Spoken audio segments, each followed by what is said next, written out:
यार ऐसा मजाक नहीं कर रहा बस दिस इज आवर सेंटर तो यहाँ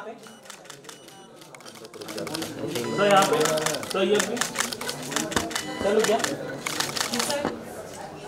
सर यहाँ पे या सर यहाँ से स्टार्ट करता हूँ। क्या पे बोलो मार मार मार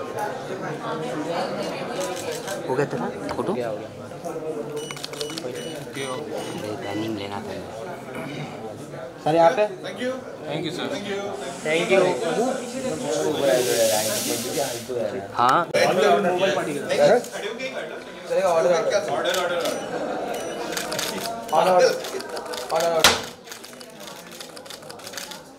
थैंक यू यार थैंक यू यहाँ से स्टार्ट हाँ बराबर बीच तो ना लोग तो यहाँ पे मेरा भी ये साइड लेफ्ट साइड लेफ्ट में अरे थोड़ा रुकाएगी सर अभी यहाँ पर thank you sir thank you sir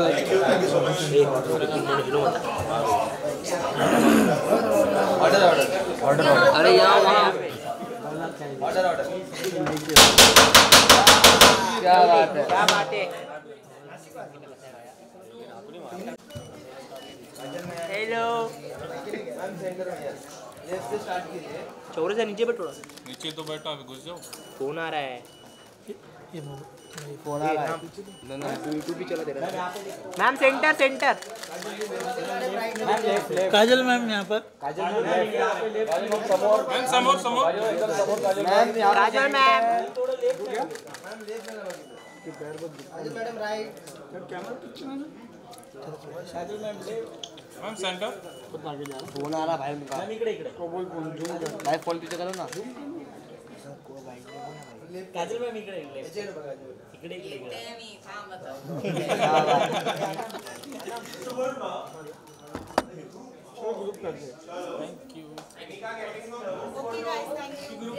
ma'am ma'am ma'am थांबा एक मिनिट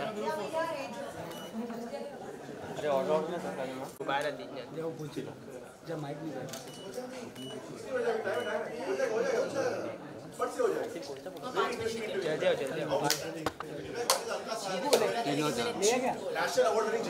जरूर से पीछे सरक बोला बैठ मत पीछे सरक मत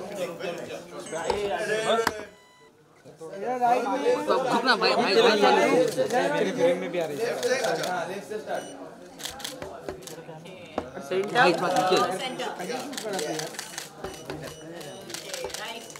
इधर राइट में सेंटर में वापस ले मैडम अभी सेंटर में और बाद में लेफ्ट लेफ्ट कॉर्नर या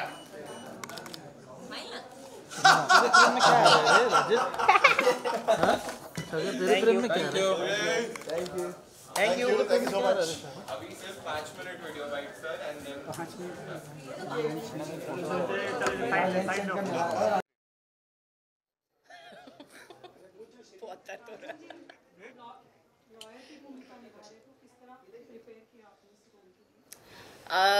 इस फिल्म के लिए मुझे इतनी ज़्यादा प्रेपरेशन करने की ज़रूरत नहीं पड़ी क्योंकि जब सुपर ने मुझे स्क्रिप्ट सुनाई तो लिखावट में ही उन्होंने काफ़ी चीज़ें जो थी लिखी हुई थी जो किरदार का एक हिस्सा है किरदार का बोलने का तरीका है वो सब ऑलरेडी लिखा हुआ था and plus we also had Khimani and associates हमारे साथ सेट पे थी टू कंसल्ट कि हम सब कुछ सही कर रहे हैं नहीं कर रहे हैं बैठने का तरीका बोलने का तरीका वो सब जो क्या पहनना है क्या नहीं पहनना है what is allowed what isn't allowed तो I think we are almost correct हमने बहुत ज़्यादा सिनेमैटिक लिबर्टी नहीं ली है उसमें एक सेकंड साइलेंस हाँ आप पूछो थैंक यू बोलो काजल मैम आपसे जानना चाहेंगी ट्रेलर में जिसे हमने देखा काफ़ी सटल तरह का किरदार आपका है एक फैमिली में एक मदर भी है आप और एक लॉयर भी थप्पड़ के बाद आप बोल सकते हो कि सटल कैरेक्टर है वो बहुत बड़ी बात है आप अगर देख सकते हैं तो आपके पति है सामने और आप लॉयर भी है तो उन्हें जिस तरह से बड़ा अलग और डिफरेंट है इतना आसान नहीं है तो वो मुझे बताइए किस तरह प्रिपरेशन रहा आपका ये सवाल आई थिंक नयोनिका का जो किरदार है, नयोनिका सेनगुप्ता, उसका नाम नयोनिका सेनगुप्ता है और उसके पति का नाम राजीव सेनगुप्ता है और दोनों का नयोनिका का जो ग्राफ है, जो पहले एपिसोड में दिखाते हैं कि कहाँ पे पहुँची है, मतलब उसके पास कुछ नहीं होता है उस वक्त और वो बहुत ही पब्लिक फिगर भी है। तो मतलब लिटरली एक डायलॉग है सीरीज़ में जहाँ पे बोलती है मैं रास्ते पे चलती हूँ तो लोग मेरे ऊपर हंसते हैं और एक्चुअली देखा जाए तो उसका ग्राफ बहुत ही अच्छा है क्योंकि वो एक बहुत ही वल्नरेबल वीक स्टेट से कहाँ तक पहुंचती है, उसकी पर्सनल जर्नी दिखाई गई है और उसका जो एक आर्क है from the first episode to the last episode बहुत ही अच्छा है और बहुत ही तगड़ा है। तो जब आप देखेंगे तब आपको समझ में आएगा। मैं ज़्यादा कुछ नहीं बता सकती उसके बारे में। भरोसा करना बड़ा मुश्किल होता है और एक लॉन्ग टर्म तक जब कोई भरोसा टूटता है तो और भी ज़्यादा मुश्किल होता है। जी बिल्कुल। बड़ा डिफरेंट तरह का रोल आपका भी नजर आ रहा है, क्या कहेंगे आप? हाँ, मतलब इसके पहले जितने भी हस्बैंड्स मैंने किए हैं उससे एब्सोल्युटली अलग है। बिल्कुल, आप महापति हो इसमें। बट यस, बट इस सीरीज में जितने भी किरदार हैं, जितने भी कैरेक्टर्स हैं, अल्टीमेटली सभी, हम लोग बोलते हैं ना ये ब्लैक है, ये वाइट है, ब्लैक एंड वाइट हम लोग बोलते हैं, इसमें सभी ग्रे है at the end of the day because of the choices they make. जो एक लाइफ में हम लोग सबको कुछ ना कुछ चूज करना पड़ता है एक मोड़ पे आके। सो यहाँ पे those choices are very very difficult to make also और हमको करना ही पड़ता है। तो उस हिसाब से इस मतलब सब जो कैरेक्टर्स हैं यहाँ पे आर ग्रे, बट मेरा पहले से ही है, मैं पूरा जो थोड़ा सा काला है लेकिन मैं ठीक है, हल्का काला है, मैं हल्का काले की तरफ हूँ, बाकी ग्रे है, you're little black।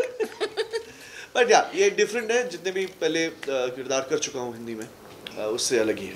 सुप्रान, आपके पास ये शो किस तरह से आया या तो थीम लाइन आइडिया किस तरह से डेवलप हुआ? सो बानीजे ने मुझे अप्रोच किया, उनके पास राइट्स थे इस शो के और उन जानना चाहते कि would I be interested in adapting it.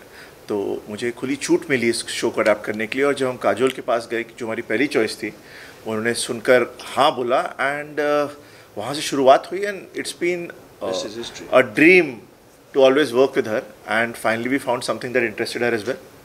Last question, Supan जो फॉरेन शो का कोई अडेप्टेशन होता है जी, तो आपको क्या लगता है क्या चैलेंजेस है? बिकॉज हमारी audience it's quite different for the foreign audience and that kind of content. So इस शो के अडेप्टेशन में 2-3 चीज़ें जो बहुत ही मतलब अलग हैं। एक तो सारे केसेस अलग हैं और हमारी जूरी सिस्टम नहीं है जैसे अमेरिका में होता है, यहाँ तो मतलब केस अलग फाइल करते हैं। तो एक तो एज अ प्रोफेशनल लॉयर जो भी नयोनिका करती है शो के अंदर वो कम्प्लीटली फ्रेश है। दूसरा, एक भारतीय नारी as compared to a American woman would react differently. Society पूरी तरह से अलग है। So society अलग है, right? तो उसके reactions एकदम अलग होंगे to a husband, to a children, to a job professional, and society के reaction उसके प्रति एकदम अलग होंगे। society यहाँ एक औरत को जज करेगी अगर उसके पति ने अफेयर किया तो, ये नहीं पूछेगी पति ने क्या किया, right? So everything change from that, and also हम सीरीज बना रहे हैं 8 एपिसोड की। वो उनका पहला टीवी शो था बिकॉज वो पूरा सीजन 23 एपिसोड का था, तो उसको क्रंच करने में कहानी बहुत डेंस होती है, बहुत रिच होती है, आपके बाकी कैरेक्टर आर्क्स अलग लिखे जाते हैं। सो इसके अडेप्टेशन में हर शो अडेप्ट नहीं हो सकता, हर कहानी इंडिया में नहीं लाई जा सकती, बट ये शो एक ऐसा था जहाँ मतलब उसकी सोल हम ले सके और उसको फिर अपनी कहानी बना सके।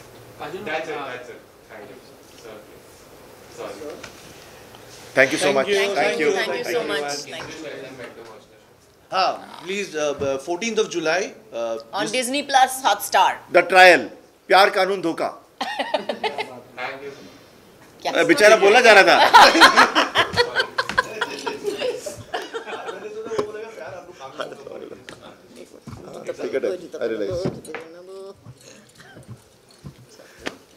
पहन लिया मैंने जूते। आ जाओ।